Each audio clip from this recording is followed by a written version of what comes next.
Whoopi Goldberg made a joke on her talk show, expecting laughs, but Clint Eastwood didn't laugh. The room quickly realized this wouldn't be a typical talk show segment. Clint walked onto the stage calmly, wearing worn leather boots and a brown jacket. He didn't smile or play to the audience. He just walked in, shook Whoopi's hand briefly, and sat down. Whoopi introduced him playfully, calling him the man who made silence fashionable. She joked about him still solving problems with squints and six-shooters instead of joining Twitter. Clint just turned his head slightly, not laughing or reacting. After a long pause, he simply said, "You can call me Clint, but I'm not here to entertain." The room fell silent. The first few minutes were like any talk show interview. Whoopi made jokes about old Hollywood, and Clint answered calmly. But everyone could feel something was different. Clint wasn't there to play along. Whoopi sensed this too and changed her approach. She called him stoic and asked if his silent cowboy image was real or just for show. She suggested that in today's world, silence isn't mystique, it's evasion. Clint took a slow sip of water and asked, "You done?" Whoopi grinned and said she was just getting started. Then Clint spoke clearly. "Noise isn't clarity. Talking more doesn't mean you understand better. Ever notice how the ones who shout the loudest are usually the ones least sure of what they're saying?" The room grew quiet, not from tension, but from attention. Whoopi's smile wavered as she realized Clint hadn't come to win an argument. He'd come to make a point. "All right, cowboy," she said softly. "I'll give you that one." She then asked when was the last time he listened to someone who disagreed with him. Without hesitation, Clint replied, "Right now." Someone in the audience whispered, "Damn." No one laughed or scrolled on their phones. Everyone was focused. Whoopi asked if he worried that his blunt style doesn't work well today. Clint answered, "I'm not in the business of landing, I'm in the business of meaning what I say. If that doesn't land, maybe they're not listening." When asked how he handles media criticism, he said, "I remind myself public opinion has a short memory, but silence has a long echo." The mood shifted. Whoopi asked if he ever got tired of being the tough, quiet man who never shows emotion. Clint thought before responding, "You don't let it go, you carry it. Because one day someone's going to need to know it still exists." The audience didn't clap, they just breathed. Whoopi seemed to see Clint in a new light. "Well, damn," she smiled. "Guess I walked right into that one." Clint finally showed something close to a smile. "You didn't walk," he replied. "You charged." The tension didn't disappear, but settled like dust after a storm. Whoopi looked at her cards and suggested they talk about something safer. 326,000? Minimum, my man, for Whoopi within the state. "Before you finish dismantling my entire show." She mentioned Clint's dog peeing on the ABC production truck, asking if he was trying to make a statement.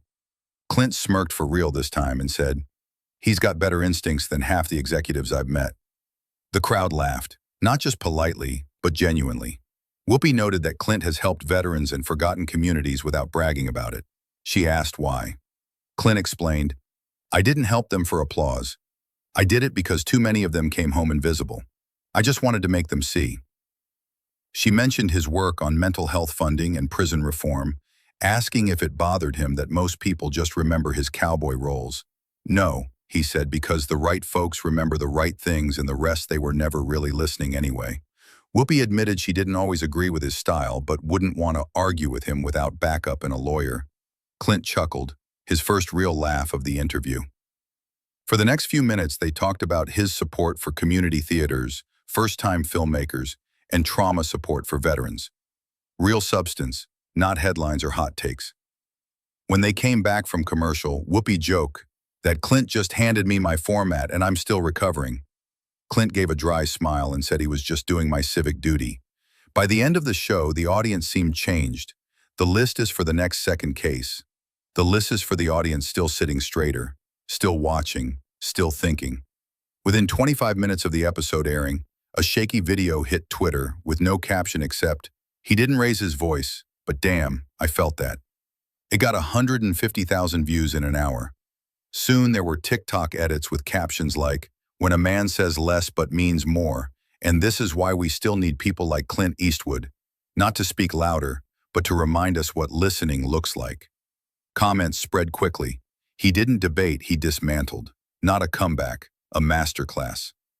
Clint's quote, "Public opinion has a short memory, silence has a long echo," went viral. Business people on LinkedIn wrote, "Leadership isn't noise, isn't presence." News channels covered the moment, all agreeing it wasn't what Clint said, but how he stayed calm that made an impact. 2 days later, Clint and Whoopi met by chance backstage at ABC Studios. No cameras, no audience. Whoopi told him she'd been thinking about what he said and admitted she'd gotten too comfortable. Forgot that asking sharp questions doesn't excuse missing the point. Clint simply replied, "You're not the first. You won't be the last." When she thanked him for not torching her, he said, "I don't torch. I clarify." Whoopi laughed genuinely this time. Later that week, Clint spoke at a small community theater. A high school student asked how he stays calm when the world wants him to yell back.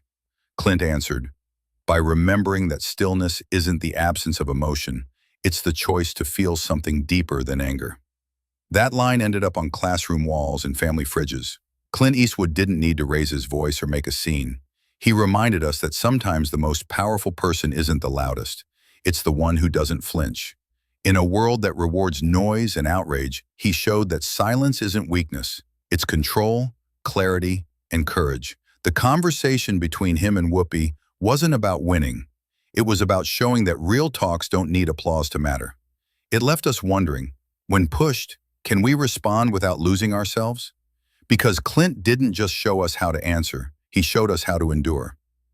Thanks for watching. If you like this video, then don't forget to subscribe our channel and let us know in the comments section from where you are watching.